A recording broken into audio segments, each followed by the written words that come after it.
Yeah, it was a hick from FP3, the end of qualifying. I can tell you that. FP3, lots of drama. We're thinking, oh, Ferrari, they're hiding power. Yes, like I was saying yesterday, Ferrari were not hiding anything. See, that is just who they are. At this point, Ferrari knows they are also having problems. It's not just a problem, it is a bigger problem.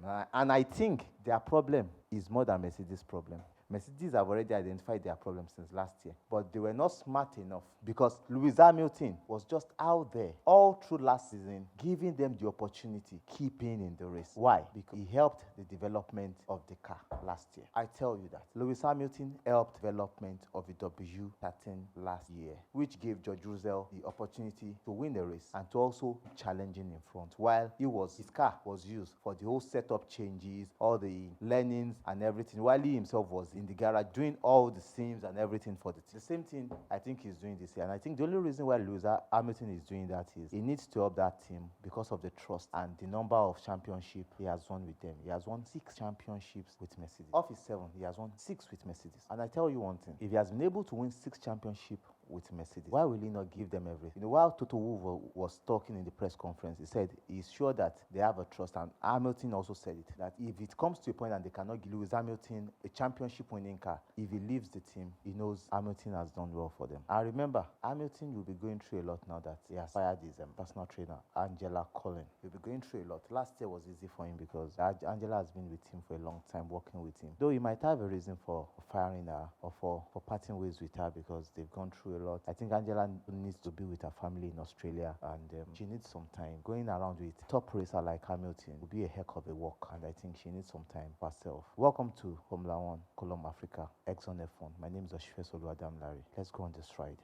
Like I was saying, it's going to be a dynamic race tomorrow. Like I told you, in the FP3, the free practice 3 was more like the same thing free practice 1, free practice 2, when it was just the Red Bulls and Alonso. The Red Bulls, and Alonso, not Verstappen and Alonso. All through free practice 1, practice 2, practice 3. And we know what really happened. They were just giving themselves setting new times on the board, while Verstappen was so confident, the confidence of him having a good car and also coming from winning a championship for real last, which makes him a double champion, and also knowing that his biggest rival, Lewis Hamilton, does not have a championship winning car, and his own closest rival, Sergio Perez, which is his teammate, cannot do the same thing he would do on that car. That guy is on a joyride. He's just feeling himself. All true. He's just enjoying himself. He leaves the pits late because he knows that anytime he's coming on track, he's setting between 1 and 4. His second lap is going on top of the chart.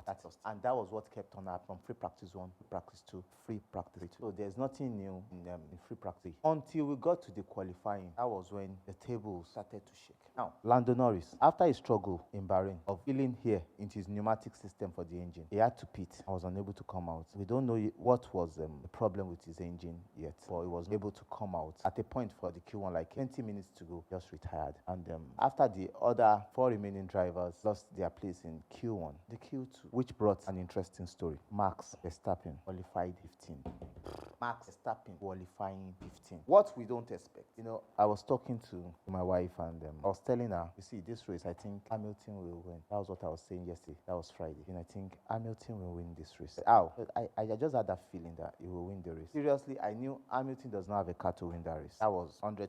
But because the Mercedes and the Ferrari, the Mercedes are 1 second behind the Red Bull. The Mercedes are 5/10 behind the Aston Martin. Now, the Ferraris, free practice 1 to 3, Ferraris were 1.2 seconds behind the Red Bulls. So I think when they turn up their power, everything will be okay. See, seriously, there was nothing to turn up. When they turned it up, they were still second. You don't get it. When they turned it up, they're still second, and they were still like 6/10 behind the Red Bull. Verstappen retired his car because he had his transmission disengaged because of a reliability problem, which was caused by the shaft on his car. He was able to retire the car. He'll be starting from the 15th place on the grid tomorrow. Verstappen could not go into Q3. He was only able to start Q2, but not end the Q2. Now, the shocker is this. Perez qualified pole last year alongside Charles Leclerc, second, Carlos Sainz, third. Perez qualified pole this year alongside Charles Leclerc, second, Fernando Alonso, third. With the pace Max Verstappen had this year, maybe you don't get it, with the pace Max Verstappen had this year in Jeddah, on the street circuit, Furniture in Jeddah,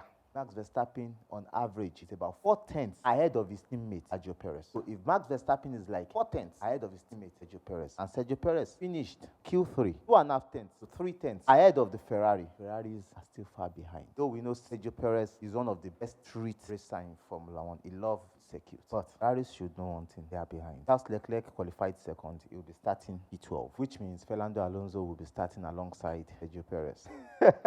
That would be a very beautiful start. If you watched the first race on that circuit, on the Jeddah circuit in 2021, you would know that street circuit is very dynamic. Though there has been some changes made around the circuit this year, but that first race was so crazy. First 5 laps was on and off, setting and everything. Last year, it was almost the same, but it was far better. But with the new track layout, I know it's going to be different. But and Fernando Alonso get ahead of Sergio Perez. Let us see tomorrow. At Exxon F1, our main aim is to bring you the knowledge of Formula One, educate you, bring you the races, how it goes down, help you to understand it more. On our shorts, you'll be seeing some educational terminologies and words that are used during the race that you might not understand. And our long goal is to bring a Formula One race to Africa, possibly Nigeria, and also to educate people and to help in the knowledge transfer of getting Nigerians into some part of Formula One, the racing, which will take a long time because we need to have good karting category to challenge, to get drivers from the karting categories into the small formulas, the Renault formulas, Formula 4, and other formulas before we can get a driver to Formula 1. That might take a long time, but that is our goal, to be the bridge to help people realize their dream in Formula 1. Some people may not even know that is where they are meant to be, but our own main aim is to help them to navigate and realize that goal, and also to help people to grow in the engineering, the other administrative aspect of the game. If possibly a billionaire in Nigeria who want to buy a team in Formula One or be one of the sponsors, so that they can see that we have the quality hands that will do it, which will also help in aiding how our engineering develop as a nation. Because with